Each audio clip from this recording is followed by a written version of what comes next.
Your brain was not born to make you happy. It was born to keep you alive.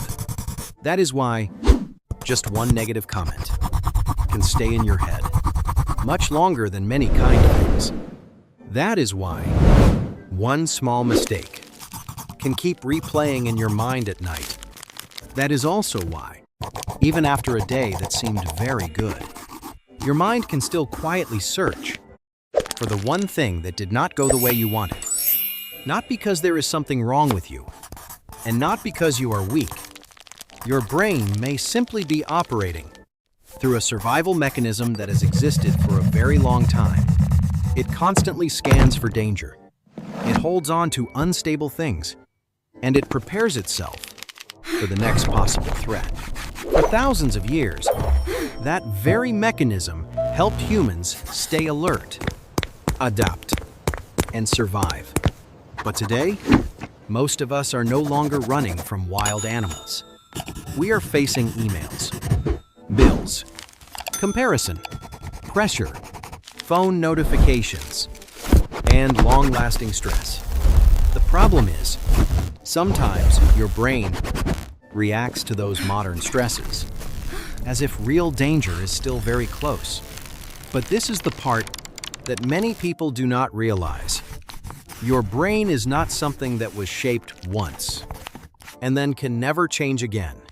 It has the ability to adjust itself, adapt, and create new connections based on experiences that are repeated every day.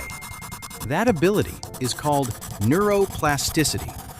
In simple terms, what you often think, feel, and practice will gradually form familiar pathways in the brain.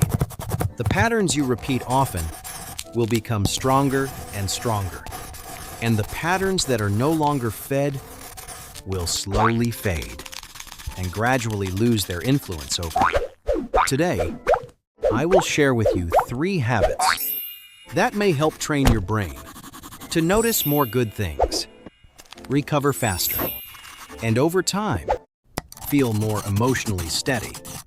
Not instant magic, not fake positivity, not pretending that life is always perfect.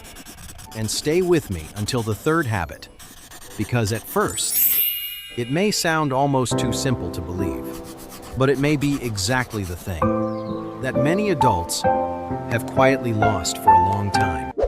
Before we begin, I want to say one very brief thing. If you are dealing with serious depression, severe anxiety, psychological trauma, or emotional pain that feels overwhelming, this video cannot replace professional support. What I share here is only a set of small tools for everyday stress, for worry, for moments when your mood drops, and for that heavy feeling in the mind. The main idea is this: your brain learns through repetition. The thoughts you often return to will become easier and easier to appear. The emotions you continue to feed will become more and more familiar. And where you place your attention the most will become the place your mind learns to return to first. That is why happiness is not only a feeling. In a certain sense, happiness is also a skill that can be trained, not the kind of skill that makes you cheerful every second of the day. No one lives like that, but a skill that helps the brain know how to recover, know how to notice what is good, and not turn one difficult moment into your entire day. So let's begin with the first habit. And this is where many people often do it backward. They try to force themselves to think positively before they have interrupted the negative loop. Habit number 1 is interrupting the negative loop, not pushing it down, not denying it, and not pretending it does not exist. Just simply interrupting it before it takes up all the space in your mind. Usually, everything begins very small. One negative thought appears. Then, another thought comes in. Then your brain starts building an entire story. What if this goes wrong? Why did I say that? What is wrong with me? Why does this always happen to me? And then suddenly, You are no longer just having one thought. You have been pulled into a loop. And the more times you travel through that loop, the easier it becomes for your brain to return to that same path again. In neuroscience, there is a very memorable saying: neurons that fire together, wire together. Put simply, patterns that are repeated many times can become more automatic. So the goal is not to fight every negative thought that appears in your head. The goal is to recognize the loop early, then gently shift your attention back to something real, neutral, and present right now. The practice is very simple. When you notice a negative loop beginning, pause for a moment and quietly say, "Stop." Then, name 3 things that you can observe through your body.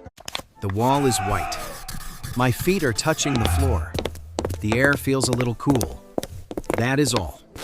You do not need to force yourself to say, "Everything is wonderful." You do not need to pretend to be grateful. And you do not need to sit there arguing with that thought for 10 minutes. Just interrupt the loop and bring yourself back to the present. This may be helpful because your brain has a hard time spiraling into an imagined danger while calmly observing the present moment. In the same way, at the exact same time, in the next 24 hours, try doing this once. When a negative loop begins, say "stop." Then name 3 things you can see, hear, or feel. You are not denying the problem. You are simply reminding your brain that this moment is bigger than that thought. And once you know how to interrupt what is pulling you down, the next habit will teach your brain how to hold on to what lifts you up. Habit number 2 is deliberately staying with the good. It may sound soft, even a little simple, but in truth, this is a form of attention training. And this is the part that many people often miss. Your brain has a tendency, often called the negativity bias. That means it tends to notice possible problems, threats, and painful moments faster than neutral or pleasant things. That tendency once helped humans survive. But in everyday life, it can make your mind cling very tightly to stress, while good moments pass by too quickly. A kind message, a warm drink, a quiet morning, a small laugh, a moment when your body finally relaxes. These things still happen. It is just that your brain may not hold them long enough to truly register them. So this habit is very simple. When something genuinely good happens today, stay with it for 20 to 30 seconds. Do not rush past it.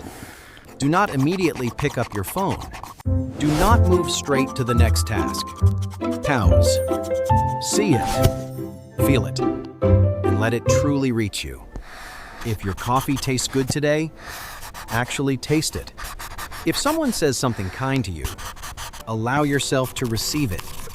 If you feel a small moment of peace, stay with that peace for a few breaths. This does not mean that your brain will completely change after only 30 seconds. But over time, repeating the act of giving attention to good moments can help your brain notice them more easily. That is what matters. You are not trying to make life perfect. You are training attention. Because many people really do still have good moments in their day. Their brain just does not keep them. It keeps the irritation. It keeps the pressure. It keeps the one thing that did not go right. Deliberately staying with the good helps balance that scale. So today, choose one small good moment and hold on to it for half a minute. Not because it fixes everything, but because it teaches your brain this matters too. And now, we come to the third habit. This habit may sound too simple, but for many adults, it is the missing piece. Habit number 3 is intentional play. Before you quickly dismiss it, Honestly ask yourself, when was the last time you did something simply because it made you feel happy?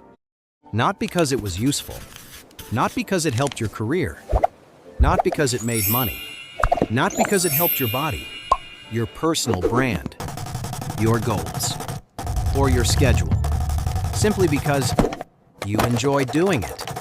For many adults, the answer is, I do not remember anymore, and that is worth paying attention to. At some point in life, many people start treating joy like a reward they are only allowed to receive after every important thing has been completed. But important things almost never truly get finished. There is always another task, another bill, another message, another problem. And so, play disappears. Life becomes more efficient, more responsible, more organized, but strangely, also more empty. Intentional play means choosing an activity that you do not need to be good at. It is okay to draw badly. It is okay to play music badly. Dance alone in the kitchen. Make something with your hands. Read fiction. Play a sport just for fun. Try cooking something new. Go for a walk without counting steps. Do something for the experience, not for the outcome. Play is not just childish entertainment. Research on play connects it with creativity, flexibility, social connection, and emotional regulation. But you do not need to make this complicated. Your brain needs moments where life is not only about performance, not only about having to do everything right, having to achieve, having to prove. That is what play brings back. Here is the action for you. Choose one thing you used to enjoy before life became too busy. Something that once made time feel lighter. Set aside 30 minutes for it this week. Not to master it, not to post it online, not to turn it into a new goal, just to play. Those 30 minutes are not wasted time. They are a reminder to your brain that life is not only something to survive through, life is also something to be felt, to be touched, and to be experienced. So the formula is very simple. Interrupt, stay, and play. Interrupt the negative loop before it takes control. Stay with one good moment, long enough for your brain to truly notice it, and bring back one form of play that is not attached to any pressure. These habits will not make every day easy. They will not erase stress. They will not turn you into a completely different person overnight. But if practiced consistently, they may help your brain build a better default state. Less trapped in what is not okay. More open to what is good. And more flexible. When life becomes heavy, your current emotional pattern is not a life sentence. It is only a pattern. And a pattern can be practiced in a different way. So today, do not try to become a happy person forever. Start smaller. Interrupt one negative loop. Hold on to one good moment. Bring back one piece of play. That is enough for today. Because happiness is not always something you go searching for. Sometimes it is something your brain slowly learns to recognize again.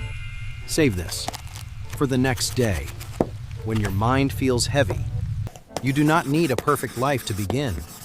You only need one better pattern, repeated often enough, for your brain to learn a new path that brings you back.